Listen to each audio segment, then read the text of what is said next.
हिजो आज हामी यति डेभलप भए यति एडभान्स भएर गएका छौँ कि हामीले चाहिँ बिर्स्यौँ कि अन्तर्राष्ट्रिय श्रमजीवी नारी दिवस हो भन्ने कुरा चाहिँ बिर्स्यौँ क्या। त्यो बिचको वर्ड जुन छ नि शब्द श्रमजीवी भन्ने चाहिँ बिर्स्यौँ। अहिले खालि के भइरहेको छ भन्नुहुन्छ इन्टरनेसनल वुमेन्स डे अन्तर्राष्ट्रिय नारी दिवस है। कतिजनाले त ह्याप्पी वुमेन्स डे पनि भनिरहेको हुनुहुन्छ क्या ठुल्ठुलो स्टेजहरूमा। म त देखिरहेको छु बिहानदेखिको नै होइन, न्युजहरूमा पनि आइरहेको हुन्छ। तर हामीले कहाँबाट सुरु भयो भन्ने कुरामा चर्चा गर्न आज धेरै है खाँचो परेको हो। किनभने हेर्नुहोस् आज तपाईँ हामी सबै विश्वका नारीहरूले जुन चाहिँ मनाइरहेका छौँ आज अन्तर्राष्ट्रिय श्रमजीवी नारी दिवस, यो चाहिँ धेरैभन्दा धेरै नारीहरूले सङ्घर्ष उहाँहरूको बलिदानले चाहिँ प्राप्त भएको आजको यो दिन हो हाम्रो। र उहाँहरूको बलिदानलाई नमन गर्दै है जति पनि 19th सेन्चुरीमा जति उहाँले सङ्घर्ष गर्नुभयो होइन, भोट दिने अधिकार, equal pay for equal work होइन, जति कामको दाम छ त्यति नै नारीले पनि त्यही पाउनुपर्छ भन्नको लागि उहाँले सङ्घर्ष गर्नुभएको थियो। र धेरैवटा यस्ता नारीका है अधिकारहरूको निम्ति सङ्घर्ष गर्दा कति नारीहरूले आफ्नो ज्यान गुमाउनु भयो है। र यो कुराहरूलाई पनि हामीले मध्यनजर राख्दै उहाँहरूको सङ्घर्षलाई हामीले नमन गर्दै आजको दिन हामी भेला भएका छौँ। र जसरी सुमिताले टपिक भनिदिनु भयो है, म चाहिँ रियल लाइफमा अहिले नारीहरूले कसरी सङ्घर्ष गरिरहेछ, काम गर्दा कतिवटा समस्या आइरहेछ है, त्यो विषयमै भन्न चाहन्छु। किन भन्दा म एउटा नारी भएको कारण र साथै हिल प्लान्टेसन एम्प्लोइज युनियनमा पनि है म गरिरहेको छु है, दादाहरूसँग दिदीहरूसँग मिलेर काम। साथै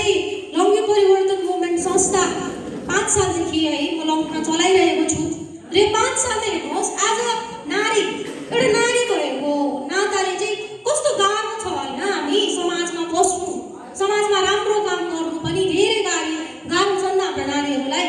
किनभने हेर्नुहोस् लङ्गीकै कुरा गरौँ होइन, या त सबै जग्गाकै कुरा गरौँ। अहिले हेर्नुहोस् त चियाबारीमा लङ्गीमा मात्रै होइन, पहाड तराई डुवर्समा नै सबै चिया बगानहरूमा केही न केही प्रब्लम चलिरहेको छ। तपाईँ हामी सबैले देखिरहेका छौँ हो गएन भन्नुहोस् त। कसैको जग्गामा पिएफ दिएको छैन, कसैको जग्गामा पिएफ र ग्रेच्युटी दिएको छैन, कसैको जग्गामा त तल पिएफ ग्रेच्युटी खर्च केही दिएको छैन, र कसैको बगान त बन्द छ। र यसरी पहाड तराई डुवर्स सबै जग्गा चिया बगानहरूमा यति धेरै समस्या छ। तर त्यो समस्यामा हामी के देख्छौँ भन्दा त्यो समस्याको निम्ति जहिले पनि को कराइरहेको छ भन्नुहोस् त, को बोलिरहेको छ, को अघि आइरहेको छ? नारीहरू। हर चिया बगानमा हेर्नुहोस् तपाईँहरूले, सायद तपाईँहरूले यहीँ आफ्नो चिया बगानमा पनि हेर्नुहोस्, तपाईँहरूको कतिवटा कुरो मिल्दैन होला, त्यसको लागि को जान्छ अगाडि? नारी है, नारी महिला श्रमिकहरू नै अघि बढिरहेको छ। पछि लङ्गीमा हाम्रो आन्दोलन भयो है, एकदमै ठुलो आन्दोलन हो लङ्गीको त है, सबैले देख्नु नै भयो, त्यहाँ धेरै कुराहरू पनि भयो। लङ्गीको आन्दोलनमा हेर्नुहोस् त सबसे ज्यादा अघि अधिकारको निम्ति आउने सबसे ज्यादा केस खाने पनि को थियो? नारीहरू नै। बाग्राकोटमा अस्ति आन्दोलन भयो है चिया बगानमा, त्यहाँ समस्याले गर्दा, त्यहाँ पनि त्यो आन्दोलनमा पनि सक्रिय को थिए? नारीहरू नै। अब सिम्पल कुरा गरे नि हाम्रो दार्जिलिङ पहाडमा हामी सानो हुँदादेखिकै देखेका हौँ होइन, गोर्खाल्यान्डको आन्दोलन भयो होइन, 86को आन्दोलन भयो, त्यति बेला पनि सबसे ज्यादा अफेक्टेड, सबसे ज्यादा अघि बढ्ने को थिए? नारीहरू नै। साथै यो 2017-16-17मा जब हामी स्टुडेन्टहरू थियौँ त्यति बेला पनि आन्दोलन भयो यहाँ गोर्खाल्यान्डको लागि। आन्दोलन सङ्घर्ष जब समाजमा देशमा आइपर्छ नि ठुलो है प्रब्लमहरू जब आइरहेछ, तब जहिले पनि के हुन्छ? नारीहरू नै अगाडि हुन्छ लिड गर्ने, नारीहरू नै हुन्छ अगाडि। कुनै के आन्दोलन भयो नारी मोर्चा जानुपर्छ, केटाहरू गयो भने पक्रिहाल्छ भन्छ हो कि होइन भन्नुहोस् त। कुनै के भयो अफिसमा म्यानेजरसँग बात गर्नुपर्छ, ए नारीहरू जानुपर्छ, केटाहरू त परेर हात लागेर तिमीहरू बोल न हामी छु त भन्दै उभिदिन्छ। तर एउटा कुरा याद गर्नुभएको छ, हाम्रो नारीहरू चाहिँ यस्तो अब हुँदैन, हर कुरामा अगाडि बढिरहेछ निडर भएर है, जहिले पनि हर आन्दोलन हर सङ्घर्षमा पर्नुहुन्छ। तर लास्टमा गएर के हुन्छ भन्नुहोस् त, जब त्यो अग्रिमेन्टहरूको बेला हुन्छ, जब ठुलो मिटिङ्सहरू हुन्छ होइन, जब एउटा कुर्सीहरू पाउने बेला हुन्छ नि, तब चाहिँ उपार खुट्टी लगाएर बस्ने पुरुषहरू चाहिँ अगाडि आएर त्यो मिटिङमा बाठो हुन्छ। नारीहरू 1-2जनै हुन्छ होला, त्यो पनि त्यो जबरजस्ती गर्नेहरू क्या हुन्छ नि, म त गर्छु भन्नेहरू होइन, उहाँहरू हुनुहुन्छ। लु हेर्नुहोस् त, सङ्घर्ष गर्छ नारीले, देशमा आओस् कि समाजमा आओस् कि जेमा, जब जे सङ्घर्ष आउँछ प्रब्लम आउँछ, नारी अगाडि, नारी मोर्चा अगाडि। तर जब एउटा राम्रो ठाउँमा गर्ने काममा चाहिँ जहिले पनि को गएर टक्क बस्दिन्छ? पुरुषहरू हो कि होइन भन्नुहोस् त। यस्तो समाजमा चाहिँ आज हामी हुर्किरहेका छौँ, यस्तो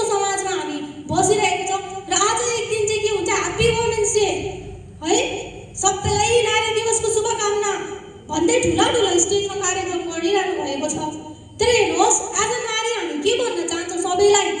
भन्दाखेरि चाहिँ 365 दिनमा चाहिँ है 364 दिन चाहिँ यदि नारीले आफ्नो अधिकारको कुरा गर्दा त्यही नारीले मैले यस्तो भन्नु खोजेको भन्दा त्यो नारीले आफ्नो पर्सपेक्टिभ बताउँदा त्यो नारीले आफ्नो कामको दाम माग्दा चाहिँ त्यो नारीलाई के भन्छ 365 दिनमा 364 दिन चाहिँ के साह्रो बाठ्यो हो केटी भएर फल्लाको बारे त के साह्रो बाठ्यो भएर न त्यहाँनिर केटाहरूलाई बोल्नु दिनु नि है यो केटीहरू के बिना बोलेको भन्छ कि भन्दैन भन्नुहोस् त 364 दिन चाहिँ त्यो नारीहरूलाई आफूले कामको दाम माग्दा पनि बाठी भयो है आफ्नै घरमा पनि हुन्छ नि त घरमा पनि कतिवटा डिसिजन लिने कुराहरू त्यसमा यस्तो गर्नु पर्थ्यो है यस्तो गर्नु पर्थ्यो भन्दाखेरि पनि तिमी चुप लागेर बस तिमी यस्तो हामी गर्छु भन्ने तर एक दिन चाहिँ फेरि के भन्ने ह्याप्पी वुमेन्स डे अरे लु र एक दिनले पुग्छ हामीलाई एक दिन खुसी भएर 365 दिनमा 364 दिन चाहिँ बाठी हो एक दिन चाहिँ के हो राम्रो अन्त अहिलेको नारीहरू कस्तो छ नि कस्तो बोल्छ है कस्तो यस्तो भएको छ त्यस्तो भएको छ चन्द्रमामा पुगिसक्यो भन्ने कुरा चाहिँ एक दिन गर्नुहुन्छ सबैजनाले तर 364 दिन चाहिँ के भन्छ बाठी भयो भन्ने टाइटल लगाउँछ क्या आजकल झन् के भन्छ ए अहिलेको जे गरे जति नै राम्रो काम गर्नुहोस् न के भन्छ अहिलेको केटीहरू अहिलेको नारीहरू अलिकति पढा लेखा भएको खै पहिलाको जमानामा पुगिहाल्छ पहिला जमानामा त हाम्रो घरको बुहारीहरू त कहीँ निक्लिँदैन घरमा जे भन्यो त्यही है ठुल्ठुलो मिटिङहरू गयो भने के भन्छ ए अहिलेको नारीहरू त मिटिङतिर आएर के बिना बोलेको भन्छ तर हेर्नुहोस् त अहिलेको र अहिलेको डिफ्रेन्ट छ नि त पहिला उहाँहरूले के वाट्सएप चलाउँथ्यो पहिला रिल्सहरू बनाउँथ्यो उहाँहरूले पहिला फेसबुक चलाउँथ्यो अहिले बनाइरहेको छ त जान्ने नजाने भुइँ हल्ला नाचिरहनु भएको हुन्छ अङ्कलहरू फेसबुकमा हुँदैन भन्नुहोस् त सो डिफ्रेन्ट छ नि त परिवर्तन आइरहेछ क्या समाजमा तर यो परिवर्तनलाई चाहिँ हामीले चाहिँ एक दिन होइन सधैँको निम्ति यो परिवर्तनलाई चाहिँ मानसिकतामा हाल्नु एकदमै इम्पोर्टेन्ट छ किन भन्दा जति नै कानुन आए जति नै जे नै आए जबसम्म मानसिकतामा परिवर्तन आउँदैन हाम्रो तबसम्म चाहिँ हाम्रो समाजमा नारीहरूलाई धेरै गाह्रो छ किन भन्दा आज हेर्नुहोस् तपाईँहरूले हर क्षेत्रमा नारीहरू अगाडि त बढिरहेको छ नि होइन चन्द्रमामा नारीहरू पुगिरहेछ आफै नारीले उडाइरहेछ होइन एडभोकेट्सहरू ठुल्ठुलो हाम्रो नारीहरू पनि हुनुहुन्छ होइन इभन बाइक कुदाउने गाडी कुदाउनेदेखिको हर फिल्डमा नारी छ तर के भन्छ भन्नु त ए तिमी चन्द्रमामा जानु छ भने चाहिँ एक कप चिया बनाएर जाऊ है भन्ने सिस्टम थियो अहिले समाजमा छौ कि होइन भन्नु त आज केही इम्पोर्टेन्ट घरको नारीहरूको मिटिङ छ भने पनि के हुन्छ बिहान ए आज त मेरो मिटिङ छ खाना चाहिँ बनाएर जाऊ है आज तपाईँहरू यहाँ नारी दिवस मनाउन आउनुभयो सबैजना होइन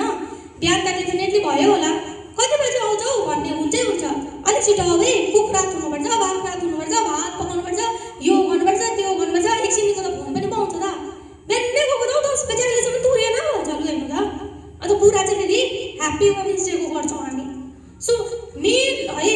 कुरा चाहिँ हाम्रो समाजमा अहिले के छ भन्दा परिवर्तन आउनु एकदमै हाम्रोमा अनिवार्य छ किन भन्दा मैले भने नि एक दिन मात्रै राम्रो लुगा लगाएर एक दिन मात्रै ठुल्ठुलो स्टेजमा हाम्रो नारीहरूलाई बोलाएर एक दिन खदा लगाएर त्यो एक दिनले चाहिँ नारीको सम्मान हुँदैन नि त नारीको सम्मान गर्नु छ भने चाहिँ हामीले के गर्नु पर्यो हर दिन हर समय नै नारीलाई सम्मान गर्नु पर्यो नारीले भन्दै गरेको कुराहरूलाई उहाँलाई बोल्नु दिनु पर्यो उहाँको कुरा बुझ्नु पर्यो उहाँलाई पनि डिसिजन मेकिङहरूमा राख्नु पर्यो र सङ्घर्षमा मात्रै नारीलाई अगाडि बढाउने होइन नारी मोर्चालाई चाहिँ खालि त्यो सिआरपिएफहरू आउँदा चाहिँ नारी मोर्चा अगाडि जानुपर्छ भन्दै त्यो मात्रै गर्ने होइन नि त तर नारीहरूलाई चाहिँ जग्गा दिनु पर्यो नारीहरूलाई कुर्सीमा बस्ने मौका दिनु पर्यो नारीहरूलाई आफ्नो भोइस राख्ने अधिकार दिनु पर्यो है र यो कुरा चाहिँ सबैले आज 8 मार्चको दिन चाहिँ खासमा भने हामीले ह्याप्पी वुमेन्स डे नभनेर 8 मार्चको दिन चाहिँ सबैले मिलेर सङ्कल्प गर्नुपर्ने हो कि आजदेखि चाहिँ हाम्रो समाजमा हाम्रो देशमा हामीले चाहिँ नारीहरूलाई सम्मान दिन्छौँ आजदेखि हामी नारीलाई हर फिल्डमा हर चिजमा अपर्च्युनिटिजहरू दिन्छौँ मौका दिन्छौँ उहाँहरूलाई डिसिजन मेकिङमा राख्छौँ भन्ने कुरा र साथै नारीहरूलाई म यो पनि भन्न चाहन्छु कि हेर्नुहोस् जहिले तहिले हामी के हुन्छौँ शोषित छौँ जहिले तहिले हामी माथि शोषण भइरहेको हुन्छ तर अब समय आइसक्यो होइन परिवर्तन ल्याउने हामी चाहिँ शोषित होइन हामी शासित हुनुपर्छ हामी शोषण भएर बस्नु होइन अब नारीले शासन गर्नुपर्छ अब पनि गरेनौँ भने समय धेरै बितेर जान्छ भोलिको भावी पिँढी छोरीहरूलाई पनि गाह्रो हुन्छ नत्र भने तपाईँ हामी अघि बढेनौँ भने। र म त जहिले पनि है म एउटा नारी भएको कारणले होला होइन, म एकदमै वुमेन एम्पावरमेन्ट होइन, वुमेनहरूलाई जग्गा हुनुपर्छ भन्ने कुरामा नै बोलिरहेको हुन्छु हर जग्गा होइन, हर समय सङ्घर्ष गरिरहेको छु त्यसकै लागि। र म यही भन्न चाहन्छु कि हर समयमा यदि तपाईँलाई हाम्रो एउटा कुरा प्रब्लम नारीहरूमा छ, समाजको मात्रै दोष हामी दिन चाहँदैनौँ, पेट्रियार्की फेमिनिजम भन्छौँ हामी, तर हेर्नुहोस् समाजको मात्रै दोष छैन नि, हामी नारीहरूको पनि दोष छ नि त। किन भन्दाखेरि चाहिँ अगाडि सिट खाली हुन्छ कि कतिवटा प्रोग्राममा जान्छु होइन म, अगाडितिर सिट खाली हुन्छ कि म यसो हेर्छु होइन, आन्टीहरू आउनुभएको हुन्छ होइन, अब दिदीहरू आउनु भइरहेको हुन्छ, अगाडि सिट खाली छ कि पछाडिको बेन्ची तानेर बसिदिन्छ। आउन अगाडि बस भनेको होइन होइन असोज भन्छ लु हेर्नु त्यो चाहिँ हटाउनुपर्छ। अब नारीहरूले कन्फिडेन्ट हुनुपर्छ हाम्रोमा कि सिट अगाडि खाली छ, म किन पछाडि बस्नु, तपाईँ अगाडि गएर बस्नुहोस्, हो कि होइन भन्नुहोस् त। सो नारीहरूले आफूले आफूभित्र परिवर्तन ल्याउनुपर्छ, हामीले केवल अरूलाई मात्रै दोस्याउने होइन होइन। ऐनामा हेर्दाखेरि चाहिँ तपाईँले के देख्नुहुन्छ भने ऐना हेर्दा बिहान उठेर चित्र देख्छ नि त,